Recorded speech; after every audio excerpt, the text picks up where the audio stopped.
Greetings, folks. Jason from Ishibashi Music Shibuya in Tokyo here. Greetings, music lovers and Riverdogs fans. My name is Jason. I work at Ishibashi Music Shibuya in Tokyo here in Japan. Back in January 2017, it's currently right now, middle of June 2017, but 6 months ago when I was in Los Angeles for the NAMM show, I had an auspicious day where I went and visited Eddie Van Halen at 5150 Studio in the afternoon, and in the evening I went to Serenity West Studio, which is a gorgeous studio in West Hollywood, and did an interview with a couple of the guys from the Riverdogs. That all got set up because Rob Lamothe, the singer from the band, and I have become buddies, and through some communications we got it all sorted out with their manager and all, and I got to do this awesome 1 hour long, well 57 minutes it is, sit down interview with Mark and Viv from the band, which was so cool. So if you're a fan of the band, sit through it. It's a long interview, there's no question, but you get to hear the history of what both Mark and Viv did musically. We'll talk about the process of the album. Just keep in mind while you're watching it, once again, that it was recorded back in January and it's now June when I'm finally putting this out. They're releasing the album, I think the 7th of July it is coming up. This is the music video from American Dream. I'm kind of putting this here as a timeline so you can see this video was released like a couple of days ago, if that. So I hope you sit back, relax, enjoy this interview. It is a bit of a long one, so watch it in parts if you have to, skip bits if you need to, whatever, it's fine. There'll be links below in the YouTube description for various parts that we talk about throughout the video. I hope you enjoy it. Thanks for watching.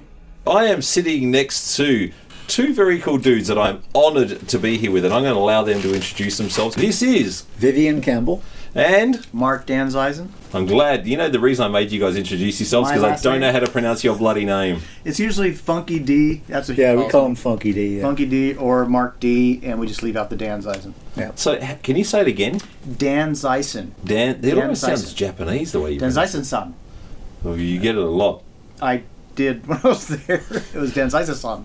So for those of you who don't know the reason why I'm sitting here with these guys are in a band called the Riverdogs.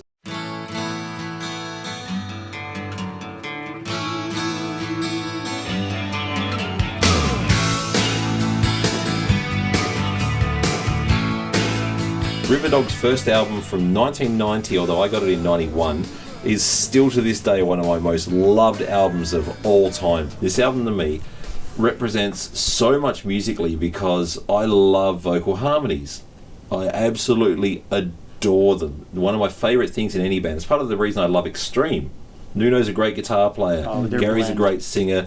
They're all great musicians. Pat's a great bass player. But the vocal harmonies in Extreme are just to die for, and you guys are like that. Yeah. That was one of the things that got me. Riverdogs was a very melodic band. You know, the album you mentioned, the first Riverdogs record just fell off a cliff. It was very disappointing, you know, because it had taken so much work just to get to that point, and we got caught in the business, and you know we signed to CBS, but in the year and a half or whatever it was it took for us to write and record the record, the company was bought by Sony, and there were wholesale changes on every level. So the people that we were working with, for the most part, were gone. When the record was coming out, and there was a new label chief came in, and he actually took us to dinner. After our show. Yeah, after our big LA show, the week the record was coming out, and told us that I just don't hear it. Really? Can you guys go into the studio and make another one? And I just went, oh no.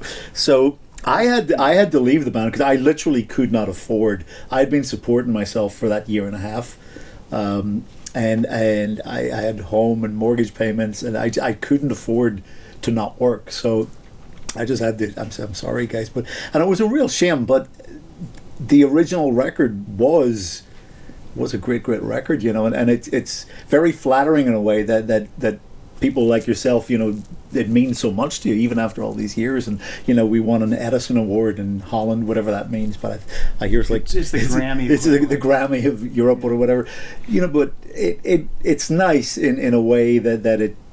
Those people that have heard it really appreciate it, you know, and it's very heartbreaking in a way that it just is, you know, some obscure record by some obscure band, and here we are 20 how many years later, so doing it again, you know, and we just finished doing it. We just had a playback for our Italian record label. Literally, as I was coming in the door, it was over. That's funny.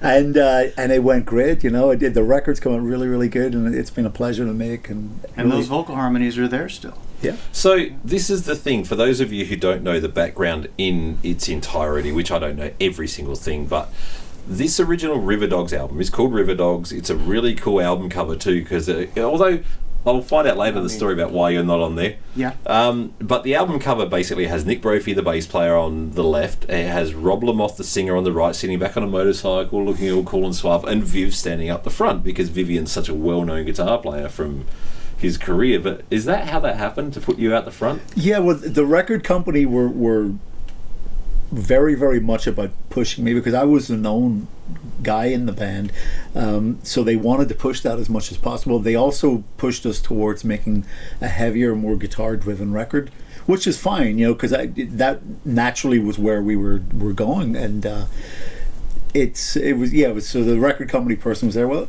can you get in the middle? So I mean, anyone who knows me knows that that's not my normal thing. I love being in a band. I like being a team player, and I never want to be the front guy or the focal person. But it was very, very much the record company thing. Yeah, just put Viv in the middle there. Well, that album now, I mean, you guys are saying about how it didn't really do the big thing at the time.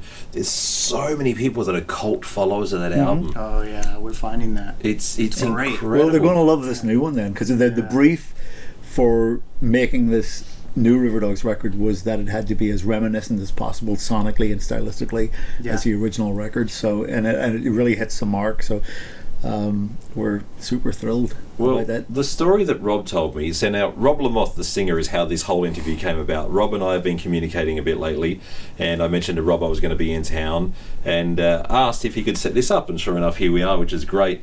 Now, Rob mentioned to me, I'd love you to fill in the gaps, because I'll just do the little intro, and I'm guessing you probably got some stories on this with gear too, that the record company asked you to get the amps and guitars and as much as what you could to try and recreate the tone and the feel and the vibe of the first album. Yeah, How did that come about? And we did. I mean, I went and got the stuff out of storage. I blew the dust off it, and we set it up just right here. We did all the guitars in this very room back in September, and I got out amps that I literally hadn't played since the very early 90s.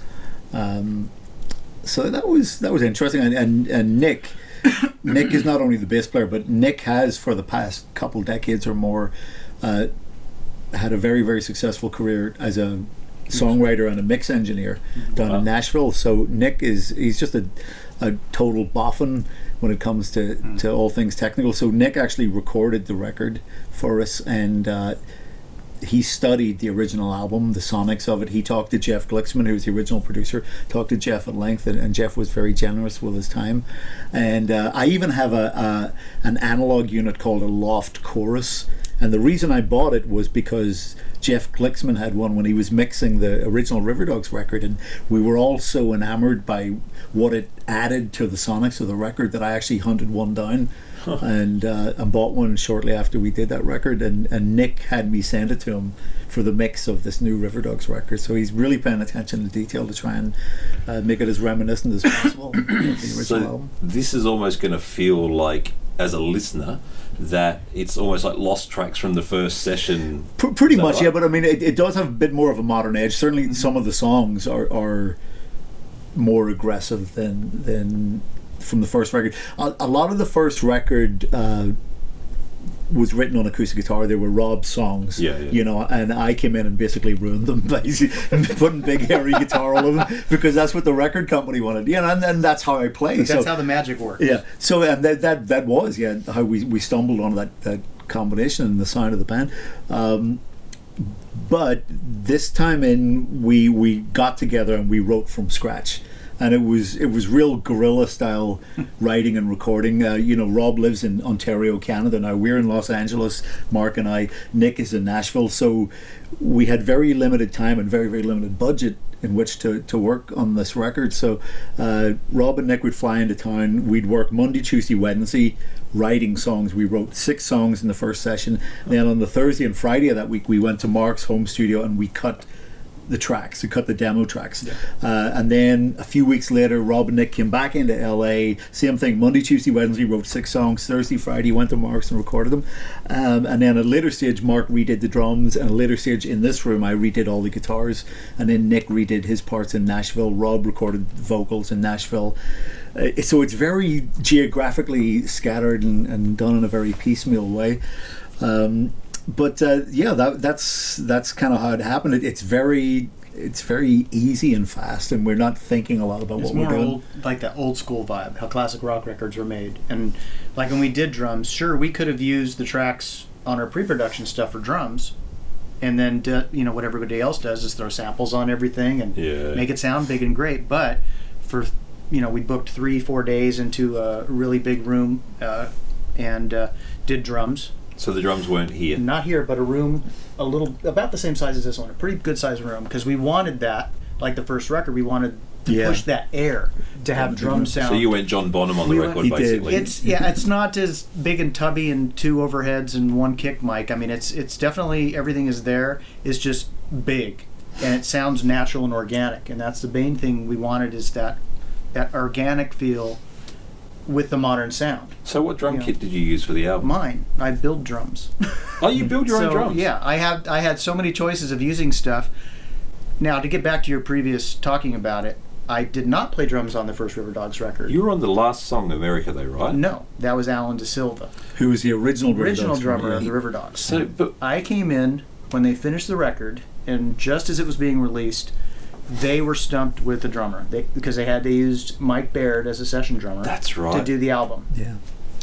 Viv and I bumped into each other through a mutual friend during his Dio days, but that's the only thing we knew of each other. And then I heard about it. My wife was friends with Viv's ex, and they I heard about this through a club that the Riverdogs were playing. They didn't really have a drummer. They might do acoustic. And the circle, to make a long story short, my wife talked to his ex-wife. Then I got in touch with Viv. Viv's either Julie or somebody sent me the cassette tape or whatever of the album, and I flipped out over it and knew they were looking for a drummer. And then I went and auditioned and played with them, and that was that. And I didn't even know how that came about, so that's cool. It was kind of quick and awesome. And I mean, I've never heard something one time through and go, there's not a bad song on this record. It's really not. And it's so what I wanted to play as a drummer, because I'm not the basher guy, that goes in there and just hits to play, and I play the songs more than I play the drums, if that makes any sense. Yep. And with how their writing was, it was perfect for me. I assume by the way you're talking that you must play more than just drums. You play a tuned instrument of some form, right? Yeah. Mark plays everything. Sings, writes, guitar, bass, keyboards. I try. So when you carpentry, I'm a jack of builds all drums. Yeah, I try to do plumbing. And you're singing harmonies in the mechanics. band live as well, right? Sometimes. Yeah. When I'm in pitch, yes, I am. Yeah, he's a great singer. When I have monitor that isn't off, then I'm awesome. Yeah, so that definitely expanded our vocal abilities when Mark joined. And I love Nick's a pretty decent singer too, right? Nick takes the low road. Yeah. So and you do the high parts. Well, yeah, but Mark can sing higher than me. Like there's one song on the new record that I just couldn't do. He did it. And I'm so glad it came out a lot better. So to construct this for people watching, to be able to learn from the experience from guys like yourselves who do this for a living, on this new album, and this will reference to the first album as well. It's not actually just Rob doing all the harmonies in the studio. You guys are actually recording the harmonies yourselves. So how much percentage, roughly, I mean, you can do it song by song or whatever, roughly how much percentage of backing vocal on the album is liable to be Rob singing his own harmonies? On this new record, there's only a second verse in one song that Rob's harmonizing with himself. So far, having said that, we're about 98-99% done, and Rob still might add something more to the record. Sure. But everything else, we tried to, like I said before, tried to copy or keep to the template of the original Riverdogs record, and that was that I would take the higher part, Nick would do the lower part, but obviously with the addition of Mark singing some of the higher vocals too. But we tried to keep it sparse. Part of the original sound off the first Riverdogs album was because the backing vocals weren't tracked. unlike a band like say Def Leppard, where there's everything stacked and layered. There's like a wall of sound. A wall's an understatement. But with even when you start adding a second voice, even if you only have two voices, you track yourself, it does start to give it a whole different texture. And the original Riverdogs album was just one voice. I would do the high part, Nick would do the low part. So we wanted to keep that as much as possible. More of an Eagles approach. Yeah, that makes very good Everyone sense. finds their part, yeah. Rather than the Queen approach, do the Eagles approach. Oh, mind you, the Queen approach is What about magnificent. I love to that listen too, to. though. What about the Queagles approach? Eagles approach, yes. Or the Muppets. No. The Muppets. So, for example, on the first album, right, Toy Soldier has that question-answer type thing, like, who will rescue me, who will rescue me? That's you doing that stuff, right? Yeah. Because when I listen to it, I'm listening and going, I can't quite hear, sure to be sure out of the Irish accent. But Yeah, but everyone who a voice. sings, regardless where you're from, you sing with an American English. accent. Yeah. Or a country like Or an mix, English. or mixing's like an old blues guy. But I think if it's pop, you sing with an English accent. If it's rock, you sing with an American accent. I'm not sure, something like it. And on I Believe, you Yeah. do the one solo thing. Yeah, but you see, the thing was, like I said, we had about a year and a half to write and record that album, the first album. We didn't want to take that long, but we had the hardest time trying to find a producer, and that's why we wasted so many months and so much of the budget just kind of keeping it afloat to make it all happen. And we had the opportunity to write the songs and to play them in rehearsal over and over again and go out and do local club shows. So when it came time to record, we definitively knew what our parts were. Yep. Whereas with this new Riverdogs record, like I said, 3 days writing 6 songs, 2 days tracking, 3 days writing 6 songs, 2 days tracking. So we've never played these songs live. So it's been a little bit more of a chore for us to try and find particularly the background vocal parts. Mark and I for the last couple of weeks have been at his studio trying to figure out and because of where the melody sits, where Rob has put the melody, the lead vocal in a few of these songs, it's too high for me. I can't sing the high harmony. Damn him. So whereas I think had we written it in the way that we had written the original record, we would have naturally found. Yeah, of course. Rob would have started singing something, and I would have said, Rob, maybe, adapt the melody, whatever. So that leaves a bit of room for me. And that's why he's an asshole. thankfully, this is on YouTube, so you can swear as much as you want. I'm from Australia, I'd right? I never don't care. fucking swear. No, it's awesome. I mean, and it is like, we talk about it all the time. When you put us in a room together, it's like your It's a lot of first farting. It's a lot of farting, a lot of eating and talking. It's like 5 hours of talking and half an hour playing usually, but it's mostly joking. It's fun. It's like when you're first band in high school and you're in the garage or in the basement, and you get together and jam with your friends, even if you're not good or good, it doesn't matter. It's that bond, and that's that thing that it works, and it just has always worked with us.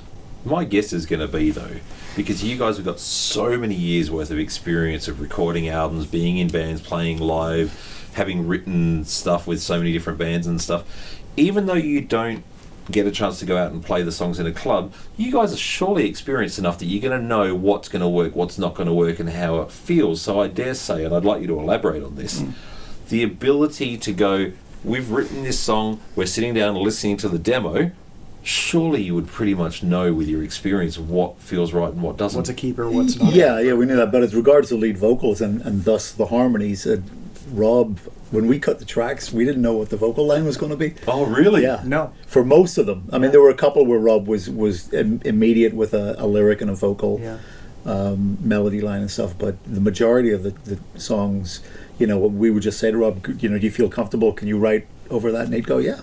He signed off on it and we cut the tracks. So Rob actually brought in, didn't he bring in the 2 songs that he had a vocal line to? Yes. And all the other stuff that we all brought in, or Vivian had a riff or something, we had no idea. We just kind of wrote a song and said, Rob will figure it out. Yeah, and he did, fortunately. But also, I mean, when I was doing guitar in this room, I was playing a lot of fill lines. Yeah. Not knowing where the phrasing on the vocal was, Oh, and okay. so I only just heard it about 10 days ago when 2 weeks ago when Nick sent the first mixes over, and I'm hearing Rob's vocal on most of the songs for the very first time, and I'm going, ooh, I shouldn't have played there. It's kind of So Nick is actually having to duck it around the vocal, but I think most of it works and it keeps an intensity to it. There were a few lines where obviously he had to take it out altogether because I was just walking all over Rob's lines because I had no idea. I didn't know what he was going to sing. But that's okay, right? Well, it's all about the guitar, right? Yes. We don't need a singer. And the snare and the kick I drum. don't even think we need a bass player. God. What's your I think singer we're like? good. What sort of guy is he? I think he's an asshole. Vivian already said that like 10 times. No, you know what? before we But here's the thing. started filming. I say that in interviews about Andy Freeman from Last in Line as well. But it's just a thing. Yeah. That's all right. It's just your comedy. It's okay. It's a term of endearment. It is a term of See, endearment. for any Americans watching, I'm Australian, he's Irish. We have a very different sense of humour to you guys, so Yeah. don't take any of that shit too seriously. See, that's the problem. Everything I think I said in my life, people take too serious. And Well- I guess I'm not funny.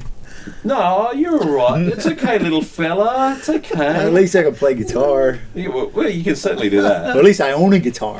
Let's leave it at that.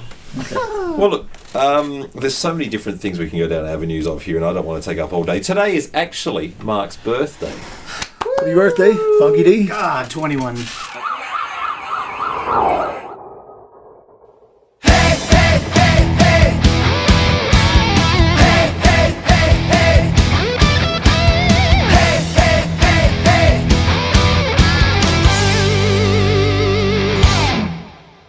For the people out there who don't know you guys so well, I mean, Vivian's obviously quite famous, but not everybody's going to know who he is. Can you tell them a bit of the history? Like, Ronnie James Dio, was that your first big... My first big band, my first real band doing original music was a band called Sweet Savage.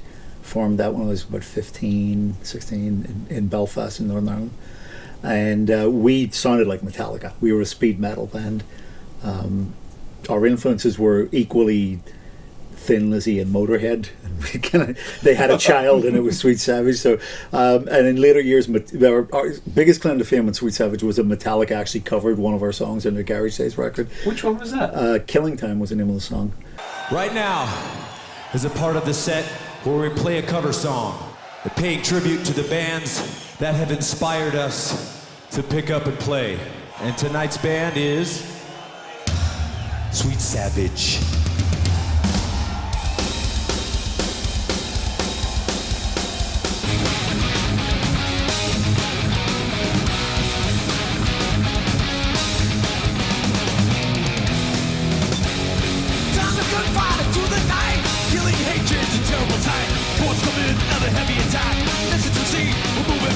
So that was my first band. It was when I was in Sweet Savage. You might want to take notes because this gets complicated. I was in Sweet Savage. Jimmy Bain, bass player, heard me play, recommended me to Ronnie Dio when he heard Ronnie was looking for a guitar player. Jimmy called me, hooked me up with Ronnie. I went to London, auditioned with Ronnie, got the gig, flew here to LA. We wrote and recorded the Holy Diver album. I was in Dio for the first 3 albums, Holy Diver, Last in Line, and Sacred Heart. Got fired halfway through the Sacred Heart tour. I ended up playing in a version of Whitesnake, version 37A, I believe, in the 1987 album. Yeah. So Which- I was weird. part of that band. It was very much a video band. It was put together by the record company, by John Colodner at Geffen Records, because the band had fallen apart during the recording of the record. It was John Sykes who wrote the record with David and played all the great guitars. Fantastic. And when I heard the record, kind of like when Mark heard, I guess, the first Riverdogs record, I thought, wow, this is just massive. And so they said, do you want to be part of this for the tour? And so that was a strange band, though, the Whitesnake thing, because all great players and lovely people, but we met on a video set. The first thing we did was a week's worth of videos. I think we shot 3 videos in the space of a week. And then we went into a rehearsal room and started playing the songs that were written and recorded by other people. So I personally don't feel that we ever really musically gelled as a unit, even though there was certainly enough pedigree there to do that. And it was a very short-lived experience, and it was a long tour, but after the tour things weren't working out for various reasons, and I ended up parting ways with the band, and that's when I started working with the Riverdogs for the first time. So what's going on with you right now, man? Well, I'm in pre-production with a band that I joined called the Riverdogs, and we signed with CBS, and we're just writing songs, looking for a producer, and hoping to get a record out? I was supposed to just produce demos for the band, and I ended up joining the band when the guitar player left. And and that, like I said, took about a year and a half for us to get from that point to releasing an album, by which time I couldn't afford to, when the record company guy says, I just don't hear it, my heart sank. I literally could not afford to stay in the band. So I had to go work, and I went out and I started doing gigs, and I was going to make a record of my own. Very passionate about singing, and Riverdogs was really the first band that I sang strongly with. And I was really kind of learning that craft of singing. And anyway, so I wrote with some co-writers, cut a bunch of demos. I was still under contract to Sony as a result of the Riverdogs. But then I got a call from Joe Elliott in late 1991 asking if I'd like to come and play with Def Leppard. So that sort of opportunity doesn't come along very often. So, I although I was so enthused about being on my own and forging my own path, I was always a huge Def Leppard fan. Like right from my days in Sweet Savage, we started at the same time as Def Leppard. And the band was named after Rick Savage, of course. Of course it was, yes. And so, I was very, very familiar with Leppard's career and with the music, and I've known Joe socially for years before I was in the band. Joe's lived in Dublin for many, many, many decades, and so we had a lot of mutual friends, and I knew him socially, and so I knew that he was the kind of person he was. I knew he was a good guy and that I could really work with him. I didn't know the other guys in the band. So anyway, I'll keep it brief. We got together and we played, and it was kind of like a courtship that went on over a few weeks. It wasn't really about the music. They knew I could play guitar. They didn't know that I could sing, so they were very pleasantly surprised with that, and I really think that helped, because Leppard is such a vocal band, obviously. And then, that was 25 years ago, so I've been in Leppard ever since, and in the last several years I've diverted into doing some other side projects on my downtime from Def Leppard. And in mid 2011 I got together with Vinny Appice and Jimmy Bain from the original Dio band, and we started playing with a singer called Andrew Freeman. One thing led to another, and originally we were just going out and doing local gigs, playing songs from the first 3 Dio albums that we did with Ronnie. And we got offered a record deal if we wanted to write and record new music, and to that point we hadn't really thought about it. It was just a fun side project, but it's now at a different level, because in February of 2016 we released the debut album. We named the band Last in Line after the second Dio album, and we released our first record. The album's called Heavy Crown. That came out in February of 2016, and been doing some shows when opportunities presented, and it's been really well received, and it's been great fun to get back to playing angry guitar again. Yeah, for sure. Because that was my first passion. Come on, Def Leppard's an angry band. It can be, it can be, but with Def Leppard, I mean, the real challenge for all of us is the vocals. I mean, in every single song we're singing all the time. Whereas when I go on stage with Last in Line, I don't even sing. I refuse to sing. I just want to play guitar.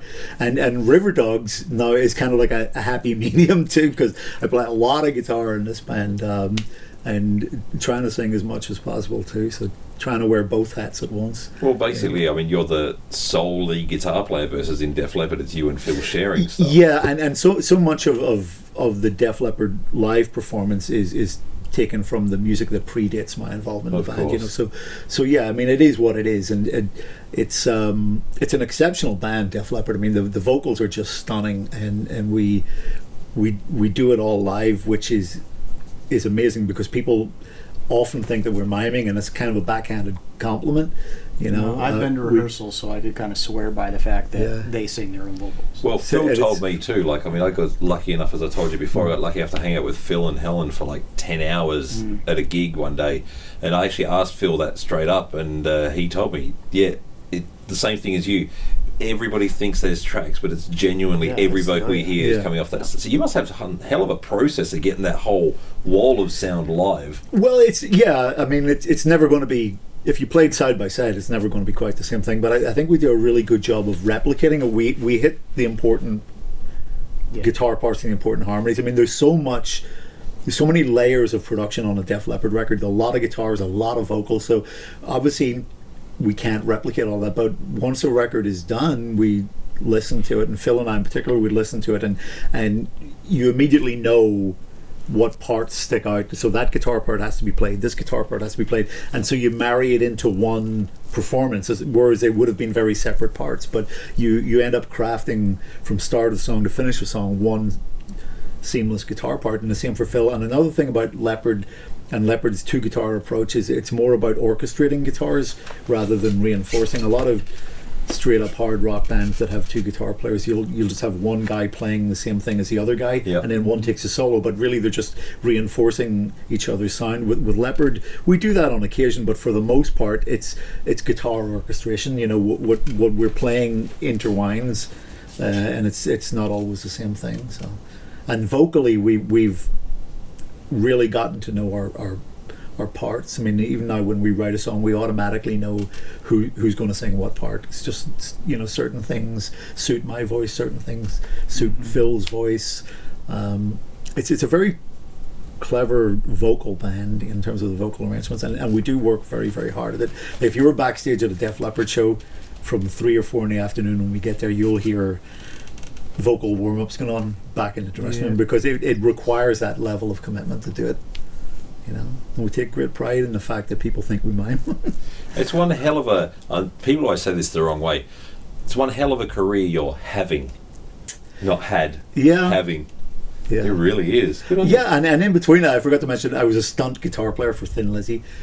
A stunt guitar player for a short European tour. Yeah, when they reformed Brian Downey and on drums and Scott Gorham on guitar a few years back. It was when Leppard were taking a year off, so Scott Gorham called me up and asked if he could borrow me as a stunt guitar player, and that was, I mean, I'm so thrilled about that, because I was a huge Thin Lizzy fan. Sure. And it was through Lizzy that I discovered my love for Gary Moore that we were talking about earlier, who was my ultimate guitar hero. No guitar player influenced my playing more than Gary Moore. Sorry, he's my ultimate guitar player. You can't have it. Yeah, go on. Well, with odd days, even days, maybe we can trade. You know, You left out a band right after the Riverdogs. Oh, Shadow King. Jeez, yes. See, I'm confusing myself. That's why I told you need a pen, need to write this down. Yeah, Shadow King was a very short-lived project. One album, one gig, gone. You know, it just it fell apart rapidly. I think I know the reason why that happened too. Yeah. You know, I have a love-hate thing with that part of my history, because the record was nothing at all like what it was supposed to be, and what I believed it was going to be, and what I believed it was capable of being. It ended up taking a major diversion in the creative process and went off to be something completely different, that I had a really hard time resolving with. You know, it was supposed to be, the brief for the band was to be like Free, like a heavy blues band with one guitar. You know, I was going to get my Paul Kossoff chops in there, and you know, Lou was very influenced by Paul Rodgers, and that was the original template for the band. It came out nothing like it, but you know, I mean, it is what it is. A lot of people really, really like the record, so I'm very grateful for that. Yeah, good. Well, yeah, I actually met Vivian back in 1992 or something when he came to Australia with Def Leppard, and got him to sign the Shadow King album and that Riverdogs album too. So, Mark, your turn. Man, where do you want me to start? So you're basically a hired gun, is that right? I'm like, there's a baseball term called pinch hitter, and I've been like the LA pinch hitting drummer for so long, who just like, I wish I would have had the album credits and not the live credits, you know, to my name. You know, when I came, I'm from LA, I'm from Riverside, California, which is only 55 miles east from here. Small suburb town, which is actually a huge town. And when I came here in 81, 82, I was in a band with some ex-member, you know, my friend Jeff Gerard from the Motels. We had a band called The Flames. And it was a great band. It was like the Motels. It was just a bluesy alternative new wave band. And then after that was another band called Ashes, which had 4 labels paying for us to do stuff. Go in and, you know, we'll lock you in for a couple days, couple months, and you guys do some demos. It was a 3-piece band, and we were kind of like U2-ish meets The Alarm, Americana kind of thing, but 3-piece, huge sounding power trio. everybody wanted Chrysalis, A&M, all the big labels at the time, because back when there was record labels, and it just didn't take off, didn't do anything. And then from then, I teamed up with an old friend of mine, Mark Tureen, who we started doing demos for Motown. We were like Motown's go-to guys, which is bizarre for me because I love Motown and everything R&B. So I would go do demos in the middle of the night. Mark would be the singer, guitar player. I'd be the drummer and background singer. This went on and on. Then we got asked, Mark and I got asked to put a band together to do a song for the Rocky IV soundtrack. Huh. And we put a band together. I got my good friend who unfortunately passed away a couple of years ago, Orlando Sims, to play bass. We did this band called Touch, and Sylvester Stallone actually named the band Touch. It was called Marquee. And he named it. And he named it Touch because it sounds like two boxing gloves touching, you know? All right, great. All right. We'll do whatever you say because you're the money guy. Well, he's Sylvester Stallone. And you're letting us have a song. So our Dwayne Hitchings and Jake Hooper wrote this. Jake Hooker or Hooper? I'm sorry. Get his name wrong. He wrote I Love Rock and Roll for Joan Jett. So, and Dwayne Hitchings, amazing keyboard player. I don't know if you know Dwayne. He played with Cactus for a while. He was Rod Stewart's. He wrote songs with Carmine. I mean, he's an amazing songwriter. So we did this song, Sweetest Victory, and it was on the Rocky IV soundtrack. And we thought it was going to be big, and it didn't go anywhere for us as a band. So did other bands around, and that's when I ran into the whole Riverdogs situation.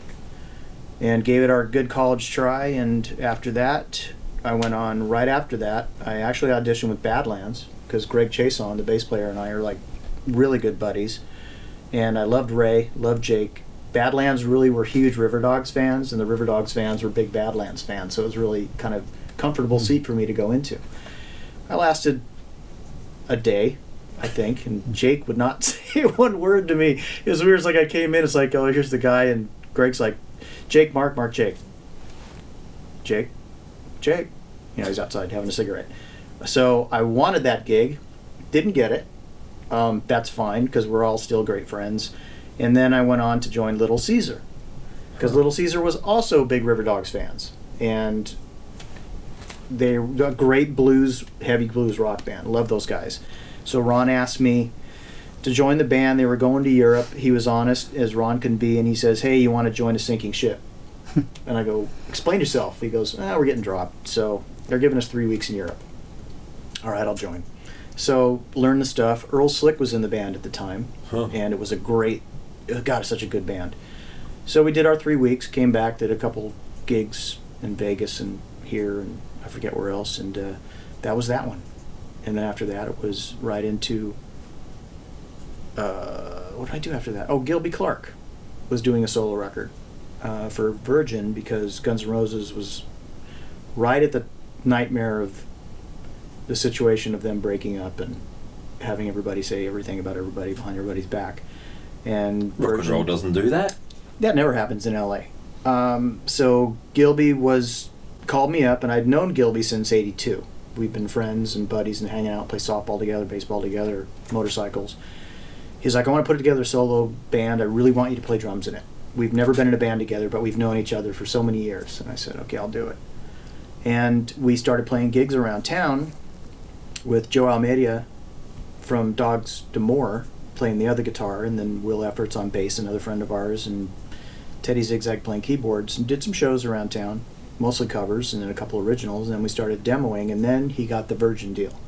And we did one album called Pawn Shop Guitars for Virgin, and Waddy Wachtel produced that, and there was a bunch of guest artists on it. Of course, every member of Guns N' Roses was on the record, and Frank Black, and God, I can't remember who else. Doug Affuso from Skid Row. Just a lot of people, a lot of guest artists on that record. And it was okay. It was very raw. It was kind of Stonesy, you know, kind of T-Rex meets Stones. And then we toured for a year. I mean, everywhere. Opened up for Aerosmith, for South America, Asia, Canada, North America, just everywhere. And came back, and same thing, you know, kind of the Riverdog situation where Virgin went, don't hear it, so long. And that was that. And I left. Went on, had another offer to be the drummer in a TV show band on a Comedy Central show called Don't Forget Your Toothbrush, which is a comedy that was an English show first. Yeah, I Remember think that? we had a version in Australia as well. It was, yeah, actually, yeah. So my friend Sheldon called me, says they're doing this American version of the show called Don't Forget Your Toothbrush. You want to do it? And I said, yeah, who's in the band? And then we're all 8 of us have known each other for years, and it was a great studio band. And we can play whatever we want.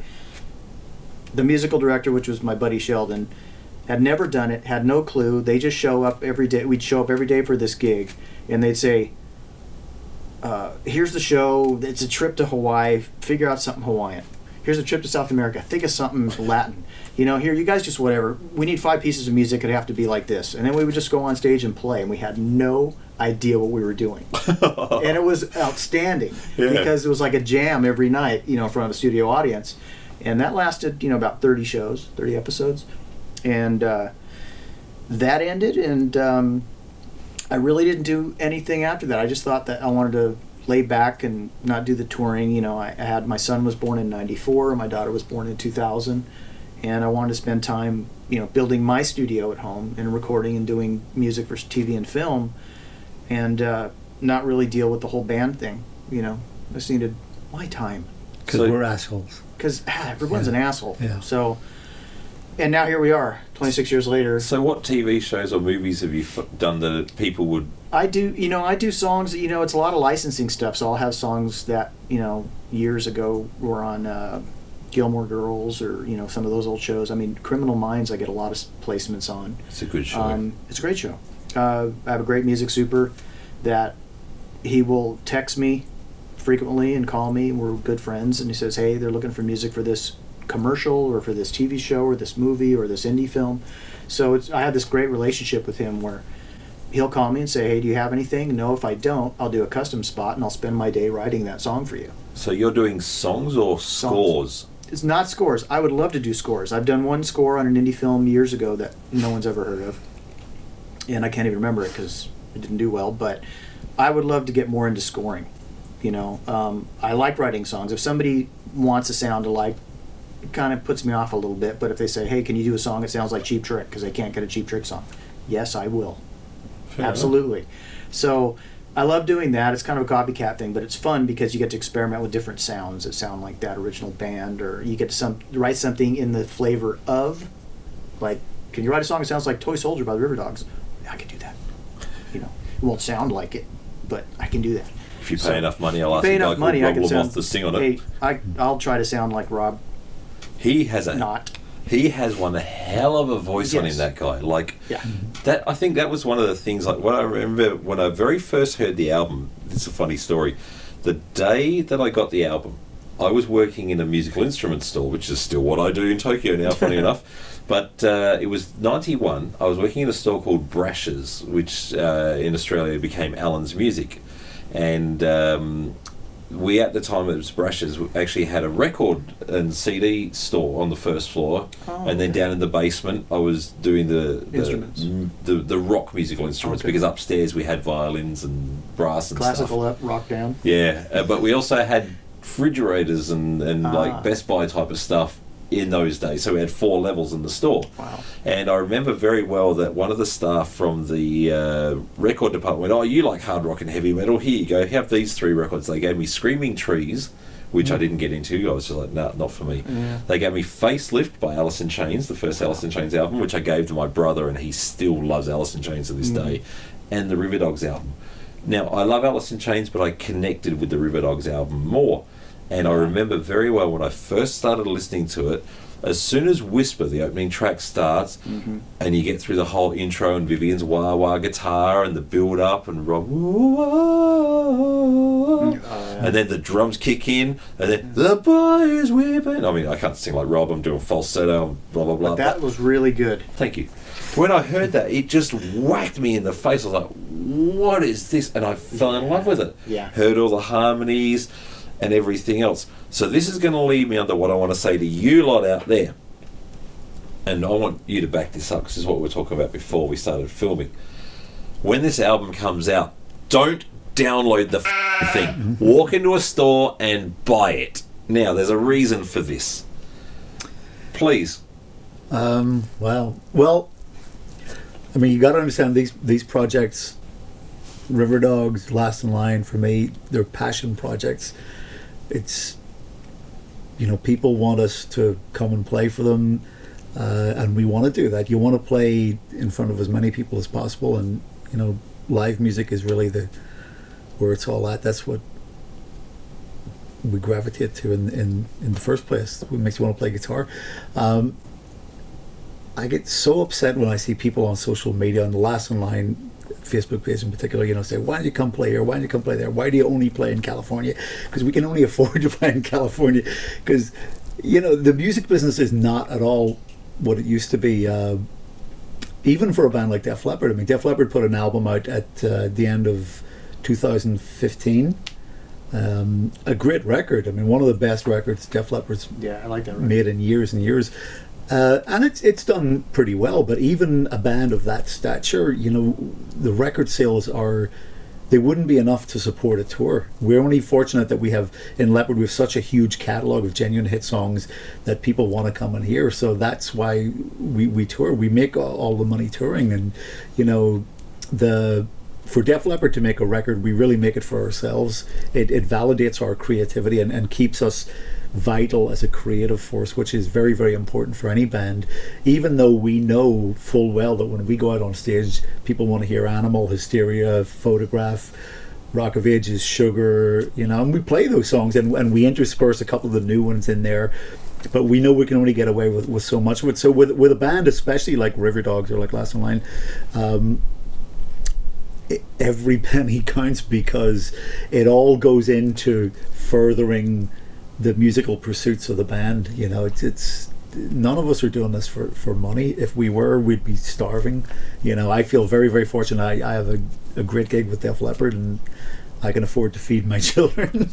I certainly couldn't afford to with Last in Line or Riverdogs earnings, but it's also because of that creatively I'm able to do this. I'm very, very fortunate in that way that I can do this project and the Last in Line project just from the point of view of solely being a musician, and to express what it is I want to express as a guitar player and as a songwriter, and in certain cases as a singer. So it is vitally important that if you like music, you support it as much as you can. I feel very, very bad for young artists, very talented young artists, young bands who are coming up in this day and age, because it's incredibly difficult to actually pursue your dream from a financial, logistical point of view. Career legacy artists like Def Leppard is a whole different thing, but new music is suffering immensely because people don't value music anymore. And I think a lot of that is literally the fact that it exists in the ether. You download it, it's on the internet, you stream it or whatever. It's not a physical thing. When we were growing up, music was like a religion. You'd have to go and you'd hear something on the radio, go, what was that? Something would really catch your ear. Like the first time I heard Gary Moore, I thought, wow, who's that playing guitar? There was such intensity to his playing that I had to have more. So I'd go to my friends, you ever hear this guy Gary Moore? And my best friend Remy back in Belfast was a big audiophile, and he said, yeah, come on, play you this. And I just spent hours at Remy's house, and he'd be playing me everything that Gary Moore had ever done, Coliseum to John Heisman. I've got the record at home. Yeah, so and G-Force and all this stuff, and I was going, wow. So, and then you'd go to your record store on a Saturday afternoon, and you'd get anything by Gary Moore, you'd be hunting through, and you'd be reading like who wrote the songs, where it was recorded, who's in the band. You invested into it. You had to physically get on a bus, go there, and take your time, your valuable free time to actually find out about this, and then take a chance, like drop your pocket money on buying an album that you're not entirely familiar with, and you take it home, and sometimes, more often than not, fortunately, it was, this is a great investment. And sometimes I'd buy a record and think, God, I just wasted money. I couldn't afford to waste it for one song. Yeah, the rest of it's shit. So, but it was an immersive, religious-like experience when I was a kid, because I was into music so much. I was into guitar music. I wanted to know more about these great bands and these great guitarists. And I think, nowadays it's just a little bit too easy, like a lot of things in life. Aside from the fact that we're also competing with so much media out there, Sure. There's so many different little niche media streams, and people only tune into what they want. But I would urge people, if you really like what you're hearing, try and buy the record, because otherwise there's no chance we're ever going to come and play your city, because it's hard to make it work, and it's really, really difficult to make the economics work at that level. So is iTunes able to make bands money in return or not? I don't really know. You might know more about that. I what I do know of it, what my understanding, and I could be wrong, is that it's not really very. So for people out there who want to support balanced. the band, where and how should they do it? Should they I live in Tokyo, so I can go to a record store. I mean, we've got stores there that are huge, filled with music and physical copies. Can you still buy physical copies out here in America? Very rare, not like it used to be. It's difficult. It's really difficult. So how are people going to be able to buy? People that I've been keeping an eye on Rob's Facebook page. There are people going crazy in excitement for this album coming out that are fans of the original album. How are they going to be able to buy a valid copy that shows, as we say in Australia, runs on the board? Yeah. Get on a bus and on Saturday afternoon you go to the record store. Where do they find these fabled record stores? Well, you don't. About? When the Last in Line record came out, February of 2016, it came out on a Thursday or Friday. That Saturday I went to Best Buy. And did they have it? Well, I went to they had a new release section. Well, first of all, it's a huge box. So they're selling refrigerators and all sorts of stuff. And there's a little tiny section in the middle of the store where they have CDs. And I went there, and they had an end display with new releases. And I thought, oh, great, it's going to be right here. This is going to be easy. I don't see it here. Okay, maybe some mistake. So then I go to the rock section, which in itself is not very extensive. And I go through alphabet, get to L. I look, nothing there. I think, okay, well, maybe they inadvertently put it somewhere else. So I look through the entire rock section. There's nothing, and I'm thinking the record just came out. It's got to be in this store somewhere. Behind me is a rap section. I think no, there's no way it's in there. And I look, and I go to the L in the rap section. I go to Lil Wayne and Lil Kim or whatever. And on the back, there's 3 copies of Last in Line. Oh my god! So it wasn't even. It's impossible to find it.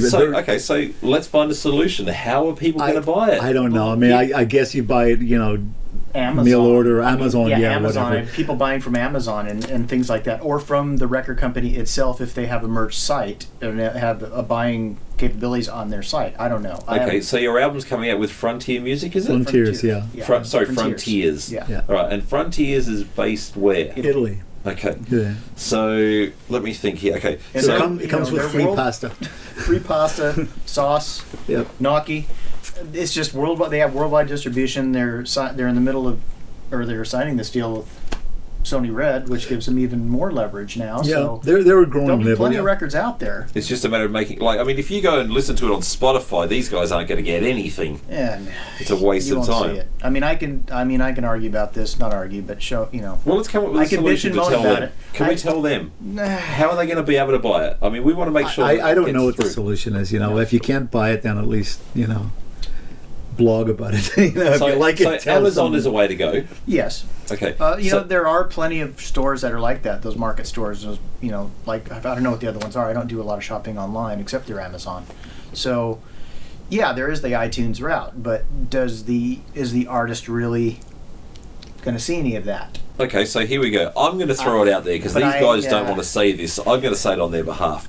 If you want to see the Riverdogs tour in your town or your country, depending on where you are in the world, find a way. Send the money to. Find a way to order a physical copy within your country. So, for example, if you're an Australian like me and you're a fan of the band, don't buy it through Amazon USA just to get your copy. Contact JB Hi-Fi in Australia and say, I want to order this album. Wait a few days for it. If you need to listen to a preview copy on YouTube, because maybe it's put up there or whatever, listen to it, but go and buy it. Otherwise, you could listen to it 1,000 times on YouTube and get 1,000 views on that video. It's not going to physically make the record company want to put in the money to be able to get the band to come and tour. And the thing that most people as fans don't think about is concert promoters need to see physical sales to be able to invest their money in getting a band to come over. Yeah. Now, this was also leading on to the tour you're about to do. You're going to be unavailable for Riverdogs for a bit because of the Def Leppard Poison Tesla tour coming up as well. Yep, yeah, it's going to be a busy year for me. 3 months with Leopard, April, May and June in the US and Canada. doing more work with Last in Line. Prior to that, we're finally taking Last in Line to the East Coast because we've wanted to for so long, and we finally talked a few concert promoters into taking a chance on us. So that'll be in March, and then back to Europe again for some festivals, hopefully at the end of July with Last in Line. And we got to find time to make Riverdogs work. You know, we want to do what we can for the record in terms of promoting it and getting out behind it, but we don't even have a release schedule just yet. You know, we're literally just finishing the mixes for this record, so but it sounded good. It's very exciting. Amazing. Yeah. Well, look, gentlemen, thank you for your time. We've Thank been you. going for 55 odd minutes. It's quite a while. And I got to jump for my birthday dinner. Indeed, if I can you make do. it over the hill. I don't know if it's going to take an hour or not. But thank you. Thank you for your time, for coming out here and going through Rob, My pleasure. that singer guy. That That's asshole. and, that's all, yeah, that's it. And Just we an love him to asshole. death. We love you, Rob.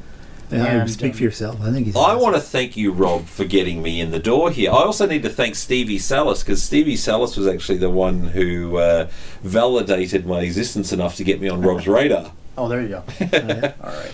It's one of those things. No, we appreciate it. No, but listen, thank you. I wish Thank all you. the success in the world to this project. Cheers. As a fan, I'm stoked it's going to happen. Brilliant. I'm so Well, thank happy. you. So You know, great. that's the only reason we do it. You know, it's like Yeah. we Yeah. do it for ourselves and for the people who really appreciate and want to hear it. Like I said, it's very, very, very much a passion project. But in a lot of ways, that's a reward itself. And You they'll know, be just surprised. The joy of the music. It has the so. best of the first album, and it's got the best of new things. It's even heavy, it's light, it's everything. It's a mix of everything. So And it's got that awesome. asshole Rob Lamothe. And if you get out to tour, you'll be doing both albums on the shows, obviously. That's Oh, yeah. great. Lots of Indeed. those. Baby, don't you wanna? Baby, don't you wanna? Baby, don't you wanna sing? Come on, let me hear ya. Yeah, we love doing those songs. So, to reiterate, buy an album in your country, contact your concert promoters, beg to have it happen, because keep in mind, from the day that things get booked until the tour actually happens, it usually takes at least 6 months, so he'll hopefully be off the road by then Indeed. and ready Yep. to get out and play. Second half of the year. So, folks, Jason again from Ishibashi Music in Shibuya, Tokyo. This is Vivian Campbell, guitar legend, and this is Mark, who's going to say his last name again. Danzeisen. That guy. Funky D. Funky D. Yeah. That's me. Thanks, folks. Bye-bye. Thank you.